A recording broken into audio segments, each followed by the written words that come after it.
බැඳීමක් නැතත් තව කෙනෙක් ගැන හොයලා බලන අය. වාසියක් නැතත් අනුට උදව් කරන අය.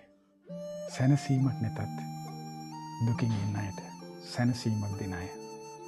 යාළුකමක් නැතත් අවශ්‍ය තැනදී උදව් කරන අය. ඒ තමයි මේ ලෝකේ ලස්සනම හදවත් තියෙන අය. ඔවුන් දන්නවා මේ ලෝකයක් කවදාවත් ඔවුන් වගේ කරන්නේ නැහැ කියලා. නමුත් යම් දවසක මේ ලෝකයක් කියාවි මේ ලෝකේ තවමත් හොඳ මිනිස්සු ඉන්නවා කියලා.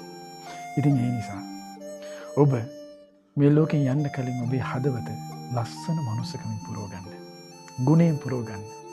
ඔබේ ආදරය, සෙනෙහස කරුණාවන්න අයට දෙන්න. ඔබ මනුලොවින් චුත වෙන දවසක ලස්සන හදවතේ මනුස්සකම පිරුණු මනුස්සයෙක් විදියට ඔබට මනුලොවින් සම්දෙන්න වාසනාව සැලසේවා. ඔබට තෙරුවන් සරණයි.